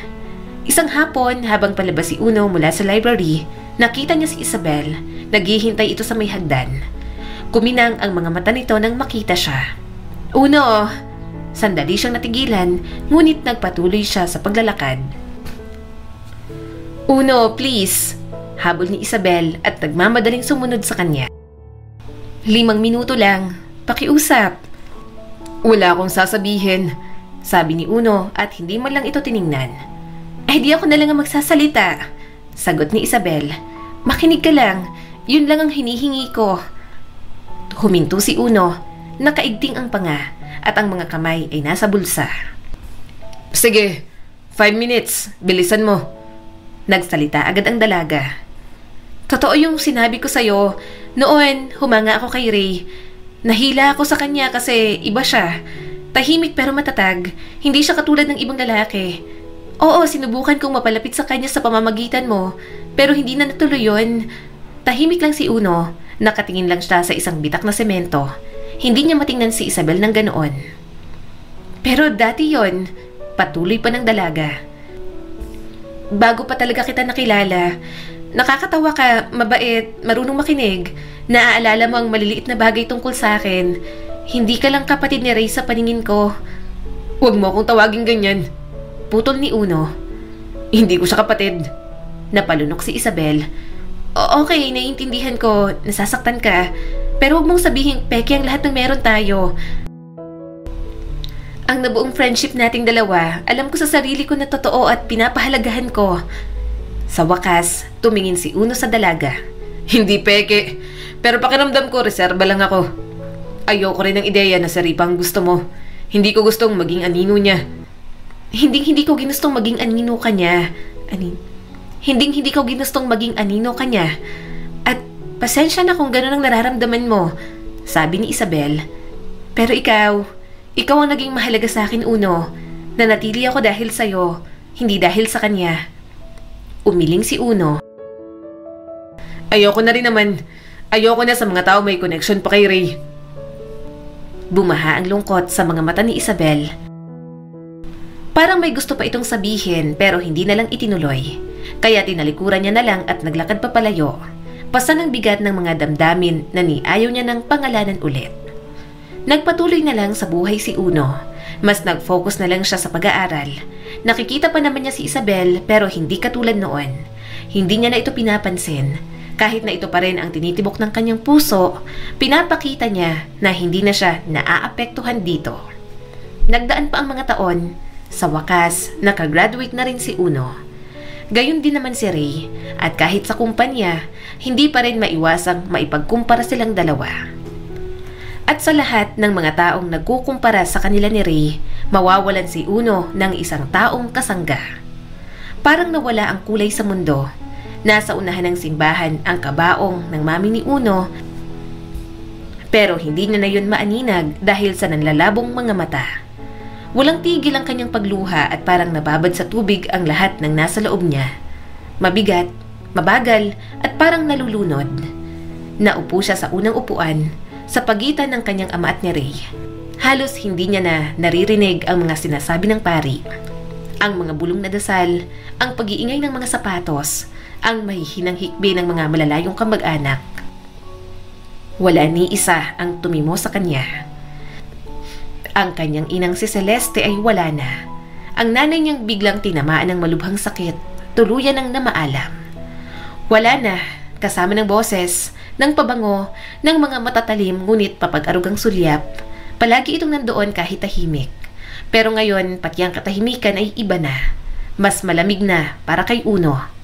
Hindi napansin ni Uno na may umupo sa tabi niya hanggang sa maramdaman niya na may kamay na marahang humaplos sa kanya. Lumingon siya at nakita niya si Isabel. Sobrang tagal na nilang hindi nag-usap. Nanatili ang kanyang hinanakit. Pero ang makita itong naroon sa pinakamahinang yugto ng buhay niya, sobrang laking bagay na para sa kanya. Alam kong hindi pa natin naayos ang mga issue natin, pero gusto kitang damayan. Hayaan mo sana ako, Uno. Malumanay na sabi ni Isabel. Kita ang pag-aalinlangan sa mukha nito, marupok at mahinang-mahina. Ang itim na bestida ay niyakap ang payat nitong katawan at namumugto ang mga mata. Halatang umiiyak bago pa man makarating. Napakurap si Uno. Sa isang sandali, hindi niya alam ang gagawin. Hindi pa sila nag-uusap mula noong huling pag-aaway nila. Pero ngayon, habang tumutugtog ang mga himnang libing at tila hinahablot ng dalamhati ang kanyang dibdib na parang batang nawawala, hindi na mahalaga kay Uno ang nakaraan. Hinayaan niyang hawakan siya ni Isabel. Hindi ito nagsalita ulit. Hindi na kailangan. Pagkatapos ng huling basbas, nagsimulang pumila ang mga nakikiramay. Tumayo si Uno at hinarap ang walang katapusang agos ng malabong mga mukha. Halos wala siyang naaalala sa mga sinabi ng mga ito. Makalipas ang isang oras, lumabas siya sa hardin sa likod ng simbahan. Sumunod naman si Isabel. Umupo si Uno sa isang upuan, ang mga sikoy nasa tuhod at nakatitig na lang sa lupa. Hindi ko alam na ganun na siya kalala. Bulong niya sa wakas. Umupo si Isabel sa tabi niya. Napapikit siya. Sabi lang ni Mami, pagod siya. Pagod lang daw. Tapos nilagnat. Tapos ospital. Tapos wala na. Hindi man lang siya nakapagpaalam. Maingat na ipinatong ni Isabel ang kamay sa likod niya. Hinahagod yon sa mabagal na paraan. Yumuko si Uno at tinakpan ang kanyang mukha. Alam mo, kahit hindi ko maintindihan si Mommy, siya pa rin ang hinahanap ko. Siya lang ang kakampi ko. Sige lang, Uno, nakikinig ako. Bulong ni Isabel. Mapait na tumawa si Uno. Hindi mo siya kilala. Hindi mo nakita kung gaano siya kahigpit minsan sa ibang tao. Pero okay lang, basta tinignan niya ako at sabihin na ayos lang ako, na mahalaga ako. Sa akin lang mabait ang mommy ko kasi anak niya ako. Lumingon siya at ngayon may luha ng tumadaloy sa kanyang mga pisngi. Umiiyak rin si Isabel at pinasa nito ang kanyang mga luha. Ngayon wala na siya at pakiramdam ko. Napahikbi na naman si Uno. Para akong bata ulit, na walang muli ng tanging taong nagpapapayapa sa mundo ko. Pinisil ni Isabel ang kanyang kamay. Hindi mo kailangang maging matatag ngayon. Okay lang maging mahina ka at magluksa. Mahal na mahal mo ang mami mo, kaya alam kong nahihirapan ka. Hindi nga ako matatag. Garalgal niyang sagot. Hindi ako okay. Lumapit si Isabel at niyakap siya. At sa unang pagkakataon pagkatapos ng kanilang mga pagtatalo, hinayaan ni Uno ang sarili na yakapin si Isabel. Pagkatapos ng pagkamatay ng mami ni Uno, nagpatuloy siya sa buhay. Ilang buwan niyang ibinabad ang sarili sa pagtatrabaho sa kumpanya. Pero sa kabila ng dedikasyon, parang palagi pa rin kulang ang ginagawa ni Uno para kay Manuel. Mabilis na humarap si Uno kina Manuel at Ray. Bakit siya? Si Ray. Lagi na lang si Ray. Tiningnan siya ni Manuel ng diretso. Uno, kumalma ka lang. Huwag niyo akong sabihang kumalma. Sigaw ni Uno habang nanginginig ang boses. Bakit si Ray ang ginawa mong successor ng kumpanya? Na hindi mo nga siya tunay na anak. Ako ang totoo mong anak, Daddy. Pero ako na lang palagi ang itsapwera dito.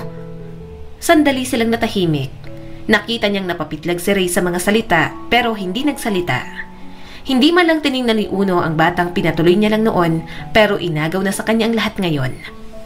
Lumapit si Manuel at ang tinig ay pinipilit manatiling mahinahon. Hindi niya hiningi ito. Tumawa si Uno ng mapait. Alam ko, hindi siya humihingi. Pero sa huli, sa kanya pa rin napupunta ang lahat. Palagi mong binabaliwala lahat ng ginagawa ko, Daddy. Simula nang dumating siya sa buhay natin. Napatingin si Ray sa kanya. Hindi ko naman alam kung karapat-dapat ako, Uno. Ayokong kunin to. Ikaw ang nag-aral para dito. Hindi ko tatanggapin. Sumama ang loob ni Uno. At ano? Sasabihin ng mga tao na masyado akong mareklamo. Ikaw ang gusto ng lahat, pero mapilit ako. Ako na naman ang masama sa mga mata ng lahat. Uno, hindi. Laging ganoon si Ray. May kababaang loob na madaling mahalin ng lahat. At kinamumuhian ni Uno kung paanong halos paniwalaan yon ng ibang tao. Suminghap si Manuel. Ako ang nagdesisyon. Tiningnan ni Uno ang sariling ama. Mas may kakayahan siya, higit sa sarili mong anak?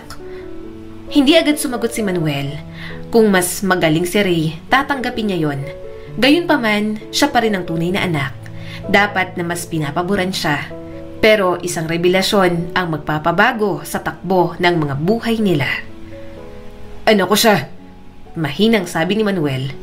Tunay na anak ko rin sa Ray, sa ibang babae. Kay Lena. Parang umikot ang mundo niya. Napatitig si Uno. Anong sinabi mo?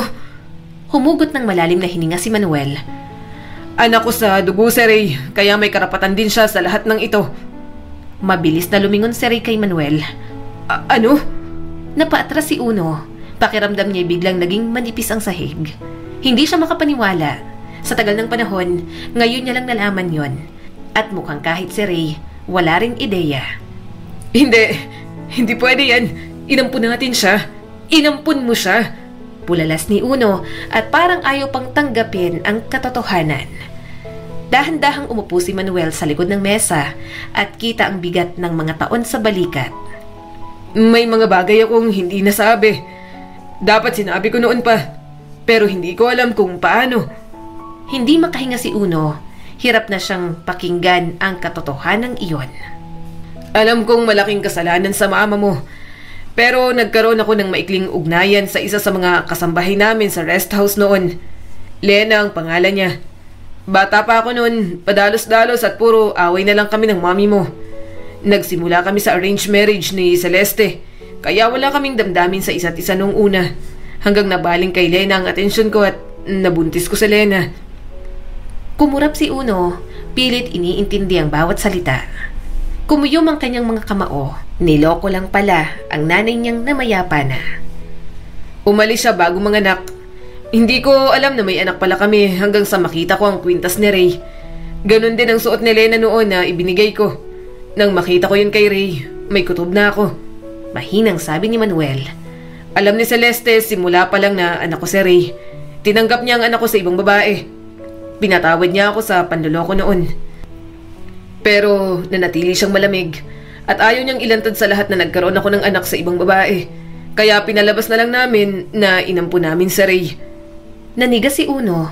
Naisip na ang dahilan kung bakit malayo ang loob ni Celeste kay Ray na gustong-gusto ng lahat. Nagpa-DNA test ka ba? Tumango si Manuel. Oo, matagal na. Nanginginig si Uno. Matagal na. Mga taon na silang magkasama sa bahay. Wala man lang nagsabi na totoo silang magkapatid sa ama. Bakit hindi mo sinabi? Bakit hindi sa akin? Garalgal niyang tanong. Uno, anak pa rin kita. Ako ang nagpalaki sa'yo. Pinili kitang mahalin araw-araw. Pero gusto kong isipin ng mas makabubuti para sa kumpanya. At nakikita kong sariyon. Malumanay na sabi ni Manuel. Pinaghirapan ko lahat. Bulong ni Uno at napakagatlabi. Nag-aral ako ng negosyo para sundan ka. Sinubukan kong maging anak na karapat-dapat sa'yo. Kahit hindi mo sinabi. Pero sa dulo, hindi pala talaga para sa akin. Hindi mo pa rin ako nakikita, Daddy. Hindi mo tinuturing na anak. Sinungaling ka. Wala kang tiwala sa akin. Mas mahal mo pa ang anak mo sa kabit mo. Yun ang sabihin mo. Kaya binibigay mo ang lahat sa kanya. Hindi mo lang ako sinaktan. Lumapit si Ray. Uno, ayokong agawin kahit ano sa'yo. Hindi niya na pinansin si Ray. Tumalikod siya at umalis na lamang. At sa unang pagkakataon sa kanilang dalawa, si Uno ang mas may pakiramdam ng isang ulila. Dahil sa mga pangyayari at nalaman, hindi na kayang manatili ni Uno sa bahay na yon. Mabilis siyang bumaba ng hagdan, dala ang maleta. May balak na siyang bumukod noon pa man, pero napaaga lang dahil sa mga nangyari. Uno! Sigaw ni Ray mula sa likod. Hindi siya tumigil hanggang sa makarating sa pintuan sa harap. Sabay binuksan yon. Nagsisimula ng umulan. Ambon pa lang, pero sapat na para magmukhang eksena sa isang masamang teleserye na siya ang kawawa. Huwag kang umalis ng ganito. Pakiusap ni Ray sa kanya. Matalim ang paglingon ni Uno. Ganito? Masaya ka na siguro. Inagaw mo na ang lahat. Hindi ko yun ginusto. Sabi ni Ray habang dahan-dahang lumalapit. Hindi ko nga alam na anak pala niya ako. Umismid si Uno. Kawawa ka naman. Ang hirap siguro, no? Malaman na ikaw pala talagang tunay na anak at agad mong nakuha ang lahat ng pinagpaguran ko. Hindi ko yun hiningi. Halos pumutok ang tinig ni Ray. Ayokong kunin kahit ano mula sa'yo. Lumapit si Uno. Mababa ang tinig pero masakit. Pero kinuha mo pa rin. Ang titulo, ang pangalan, ang kumpanya, ang pwesto ko sa pamilyang to. Lahat sa'yo na. Kaya isaksak mo sa baga mo hanggang sa hindi ka na makahinga. Napapikit si Ray.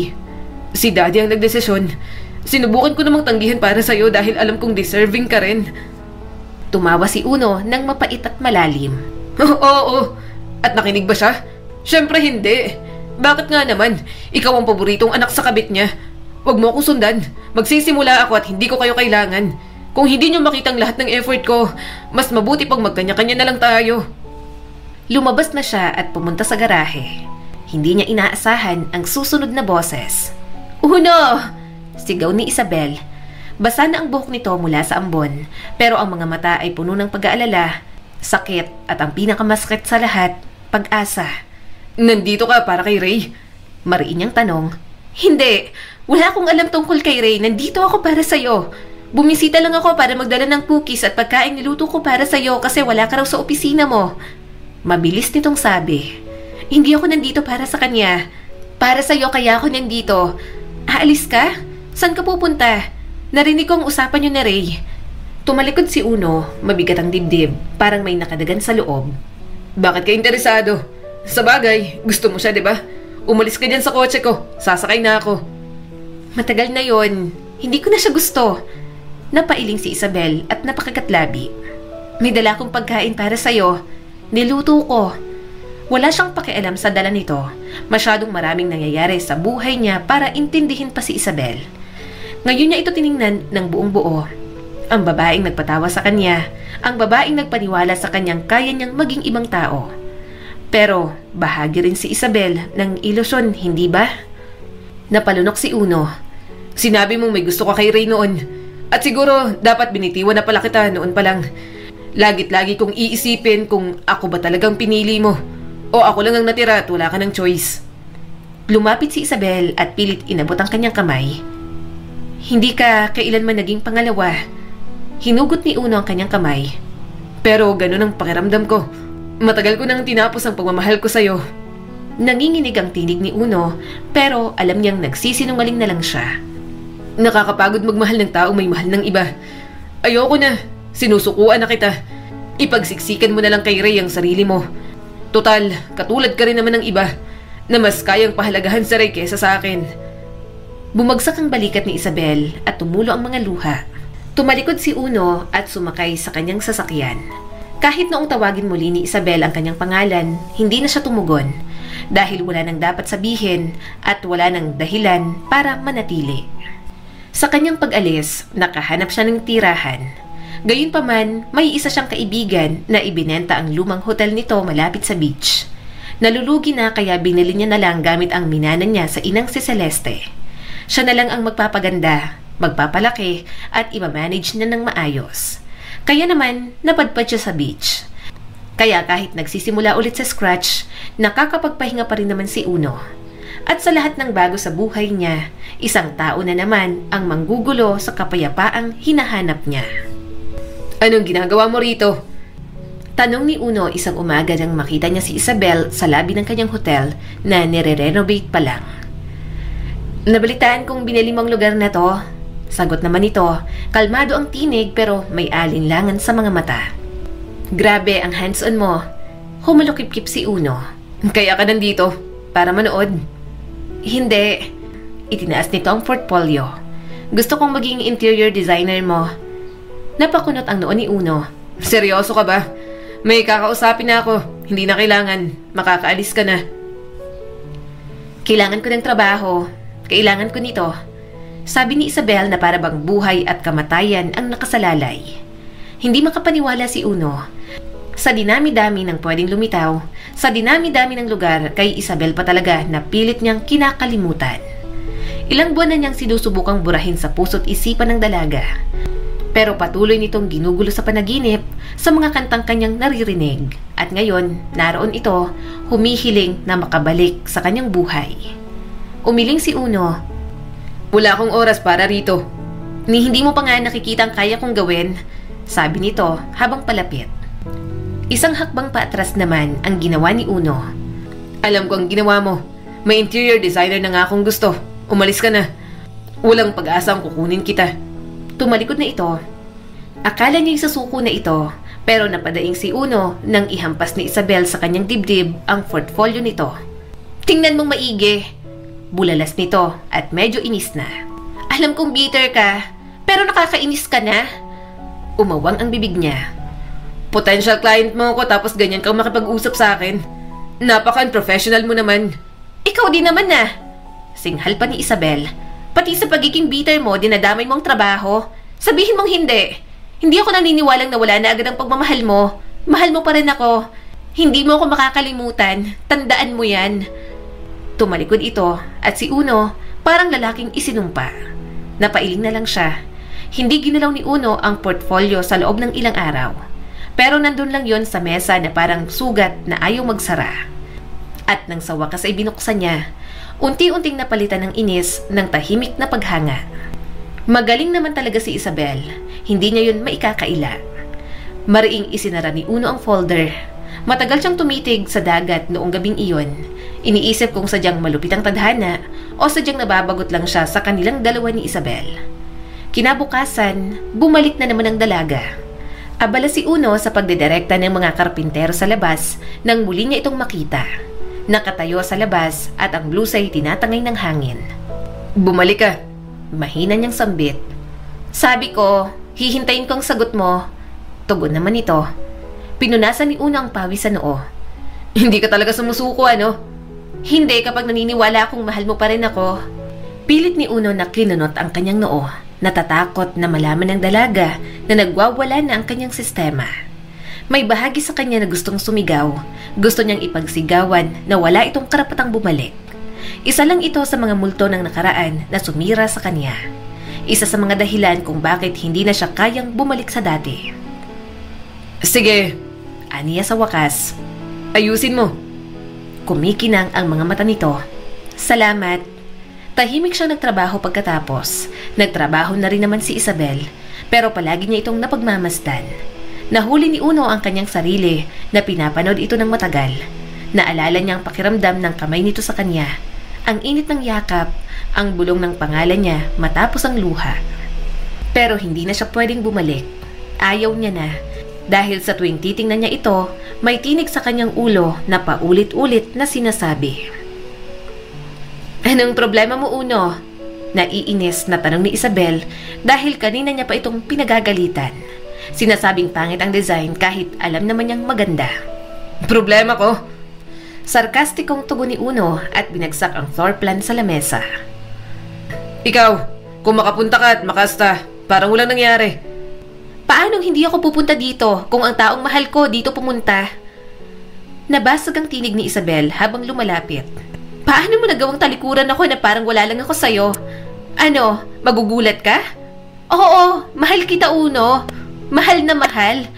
Tingin mo ba, hahabol ako sa'yo ng ganito kung wala lang? Umawang ang bibig ni Uno sa sobrang gulat. Inihanda niya ang sarili sa malamig na profesionalismo. Binakuran niya ang sarili mula sa pagtanggi. Pero ang pag-ibig na ipinapakita nito, parang ikaguguho ng mundo ni Uno. At muling bubuuin na tanging si Isabel na lang ang pwedeng makapasok. Napakurap si Uno. Anong sinabi mo? Humugot ng mahabang hininga si Isabel. Sabi ko, mahal kita. Mahal pa rin kita. Parang may humawak ng mahigpit sa dibdib ni Uno.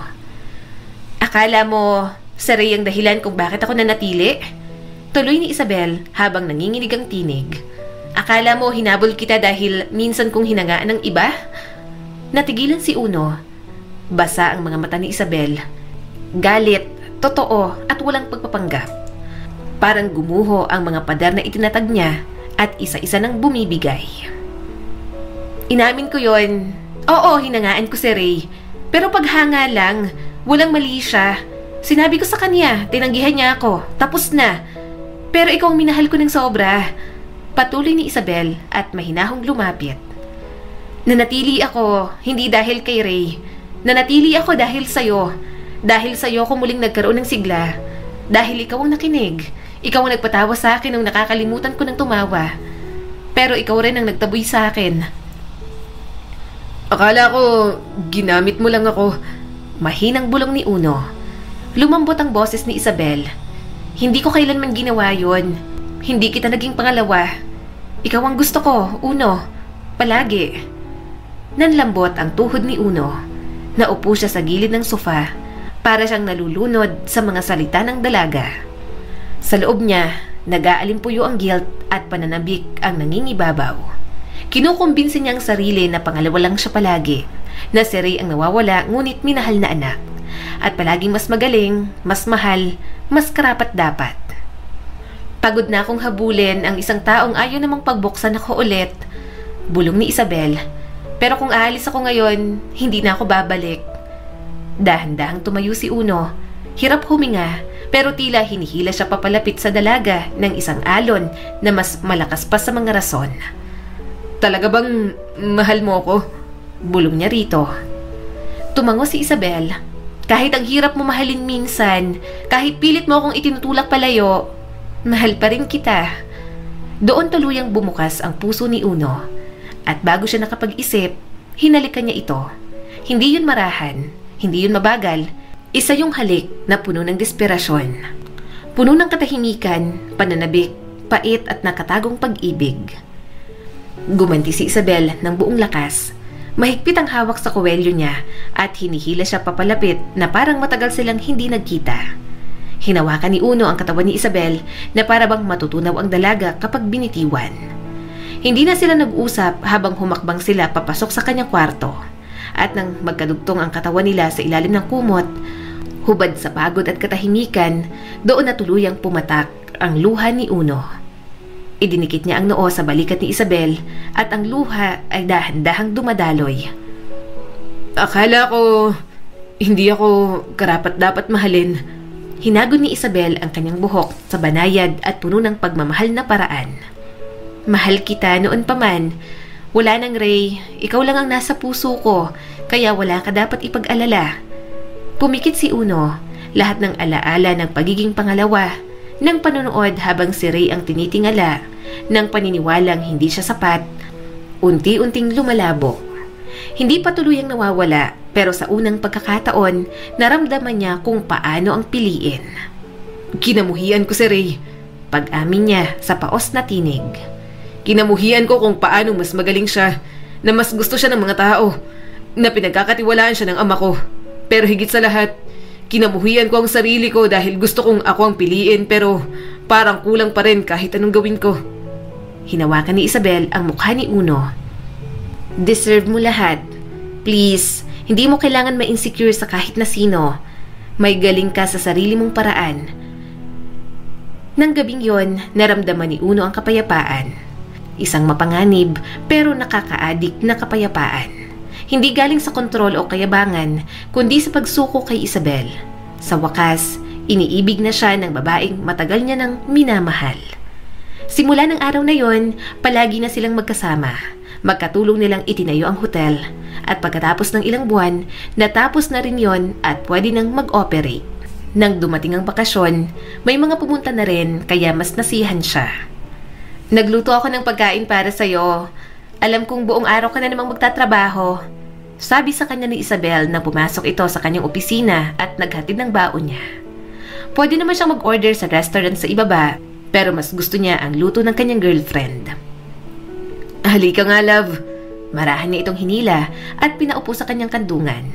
Naglalambing siyang yumakap dito. I missed you. Kung wala lang trabaho, hihiga na lang ako sa kama katabi at pupulupot sa iyo buong araw. Mahina namang tumawa si Isabel. Magtrabaho ka na dyan. Uunahin mo pang landi mo. Kapag tapos ka na dyan, magpapalandi ako sa'yo. Kaya bilisan mo na dyan. Mamaya na tayong maglandian. Nang tumayo ito, hinayaan niya na lang. Namumungay ang mga mata ni Uno habang nakangiti. Unang beses niyang magmahal ng ganoon. Wala siyang ibang minahal na babae sa ganoong paraan. At pakiramdam niya, maaadik siya at palagi na lang mananabik sa lambing ni Isabel sa kanya. Masyadong payapa ang kalooban ni Uno dahil kay Isabel sa sayang dinudulot nito sa kanyang buhay. Kahit paano, nawawala na ang mga hinanakit niya. Kaya nang bumisita si Manuel sa kanya, naging kalmado lang siya. Pumunta ako rito bilang ama mo, panimula ni Manuel at dahan-dahang lumapit. Isang ama na maraming pagkukulang. Dapat sinabi ko na agad ang totoo noon tungkol kay Ray. Sa lahat, anak din kita. Ikaw ang pinalaki ko, minahal, at hindi nagbago yon. Ang gusto ko lang sana ay magtagpo kayo, hindi magkalayo. Nanatiling tahimik si Uno, ngunit baka sa mga mata ang kirot. Napayuko si Manuel. Hindi alam ni Ray na nandito ako, pero alam ko na gusto niyang magkaayos kayong dalawa. Akala niya, hindi mo na siya mapapatawad. Naninikip ang dibdib ni Uno. Hindi niya pinili ang gulong to, bulong ni Manuel. Pero kahit kailan, hindi ka niya itinuring na hindi ka kapatid. Ikaw din ang may dahilan kung bakit nakita ko siya. Lalong naging mabigat ang katahimikan. Sa huli, dahan-dahang bumuntong hininga si Uno. Hindi ko na siya kinapupuotan. Ang kinagagalit ko ay ang pakiramdam na pinili mo siya at hindi ako. Nauunawaan ko, mahinang sagot ni Manuel. Pero siguro panahon na para umuwi ka muna para makapag-usap kayong dalawa. Yun na nga ang ginawa niya. Walang gaanong nagbago sa bahay nila. Huminto si Uno sa labas. Hindi alam kung kakatok o aalis na lang. Pero bumukas ang pinto, bumungad ang kapatid niyang si Ray. Uno, bati ni Ray. Alam mo, hindi ko ginusto na maramdaman mo mas mababa ka. Kung kaya ko lang baguhin ang nangyari. Tiningnan ni Uno ang kanyang kapatid. Hindi lang naman ikaw ang may kasalanan. Pinagbigyan ko rin ng selos na lamunin ako. Ako rin ang umalis at naging malayo. Patawad sa mga suntok, sa pananahimik at sa pagsisi sa'yo. Patawad din. Niyakap siya ni Ray at napapikit na lang siya. Hapon na nang maglakad sila papunta sa likod ng bahay. Naisipan nilang magpalipad ng mga saranggola gaya lang ng dati. Walang paligsahan, walang unahan. Dalawang magkapatid lang sila, magkatabi at pinapanood ang saranggolang sumasayaw sa hangin. Kasamang pag-asa na minsang naging kanila pareho. Ilang buwan ang lumipas, sa parehong araw, sa parehong tabing dagat kung saan muling binuo ni Uno ang sarili, naroon siya at nakasuot ng puting suit. Naghihintay siya sa kanyang bride na dumating. Magsabi ng I do at pakasalan siya. Maya-maya'y lumabas si Isabel mula sa magarbong arko, suot ang white gown. Tumibok ng malakas ang puso ni Uno. Hindi siya makapaniwala na ikakasal na siya sa babaeng labis na minamahal. Nasa tabi ni Uno si Ray, nakangiti ang kanyang best man. Buti, sinabi niyang oo. Bulong ni Ray habang tinatapakan ni Isabel ang landas na may mga talulot. Maikli ang seremonya. Pagkatapos ng halik, si Ray ang unang pumalakpak, humalakhak at sinundan ito ng mga bisita. Pagsapit ng gabi, magkayakap sina Uno at Isabel sa isang upuang kahoy. Parehong nakapaa, ang ulo ni Isabel ay nakasandal sa balikat niya. Lumapit si Ray na may dalawang baso ng champagne. Para sa mga bagong simula. Toast nito. Uminom silang tatlo, malamig ang hangin, maliwanag ang mga bituin. At sa unang pagkakataon matapos ang napakaraming taon, hindi na nararamdaman ni Uno na siya ang palaging pangalawa. Dahan-dahan lang, love. Madulas pa pagkatapos ng ulan. Mahinang paalala ni Uno sa buntis niyang asawa. Hindi naman ako babasagin. Iritadong tugon ni Isabel pero sabay ngiti na agad na hindi mapigilan. Napatawa din si Uno at inilagay ang unan sa likod nito. Bit-bit mo ang buong legacy sa tiyan mo. May karapatan akong maging OA. Nag-echo ang tahimik nilang tawanan. Ikatlong anniversary ng kanilang kasal. Wala namang engranding plano si Uno. Isang hapunan lang sa bahay. Paboritong steak ni Isabel at leche flan sa ref. Diyan ka lang, sabi ni Isabel habang dahan-dahang tumatayo. At bawal sumilip. Love, dapat nakaupo ka. Napairap ito. Buntis ako, Uno. Hindi yari sa salamin na parang mababasag. Ilang minuto ang lumipas, napansin niyang pinatay ang ilaw sa loob. At biglang nagliwanag ang maliliit na light sa likod ng bahay. Muling lumabas si Isabel, may hawak na maliit na cake na may isang kandila. Sa likuran nito, may hapag na puno ng litrato nila. Araw ng kasal, mga lakad sa tabing dagat at larawan ng ultrasound. Ibinaba ni Isabel ang cake, lumapit kay Uno at hinawakan ang kanyang mga kamay. Hindi ka nagplano kasi ayaw mong bigyan ako ng pressure. Pero gusto kong gawin to, hindi lang para sa atin, para sa'yo. Nakikita ko kung gaano mo ako inaalagaan. Kapag hindi ako makabangon, nandun ka. Sa bawat cravings, sa bawat hilab ng tiyan, sa bawat gabing kailangan ko ng hilot sa paa, nahariyan ka. At natutunan mo pang itirintas ang buhok ko kasi hindi ko na maabot. Huminto siya, huminga at pilit itinatago ang emosyon. Buong buhay mo, akala mo kailangang ipaglaban para mapili. Pero Uno, hindi ka kailanman naging pangalawa. Ikaw lang ang gusto ko. Ikaw lang ang hindi bumitaw. Kahit noong ako mismo ang may pagdududa, kahit noong naging makasarili ako, ikaw ang lalaking ipinagdasal ko. Naninikip ang dibdib ni Uno. Hindi siya agad nakapagsalita. Isa kang mabuting asawa, dagdag ni Isabel, at isa ka ng mabuting ama. Maswerte ang anak natin dahil lalaki siyang puno ng pagmamahal dahil sa'yo. Happy anniversary, love. Bulong ni Isabel sabay yakap sa kanya. Sa mga bisig ng asawa, sa ilalim ng mga ilaw na parang tala, naramdaman niya ang kapayapaan. Naramdaman niyang buo siya sa mga taong alam siya kung paano pahalagahan. Mahal na mahal kita, bulong ni Uno at isinubsob ang mukha sa balikat nito. Salamat sa pagpili sa akin. Ngumiti si Isabel at idinikit ang noo sa kanya. Palagi, paulit-ulit kitang pipiliin. At sa unang pagkakataon, hindi na naramdaman ni Uno na nasa anino siya ng iba. Naramdaman niyang naroroon siya sa lugar na para sa kanya. Mahal siya, nakikita at tahanan ng taong mahal niya. Ang kwento ni Uno at Ray ay nagtuturo sa atin na ang pamilya ay hindi lamang nasusukat sa dugo, kundi sa pagmamahal, pagpapatawad at tapang na maghilom mula sa sakit. Ipinapaalala nito na ang selos at pagmamataas ay maaaring bumulag sa atin sa kabutihang nasa paligid. Kaya huwag sana tayong magpadala. Laging tandaan na minsan ang daang kinatatakutan natin ang siyang magdadala sa atin sa lugar na itinakda para sa atin. Muli, ako po si Skylar Guro at sana'y may bago na naman kayong natutunan sa kwento natin ngayon. Maraming salamat po.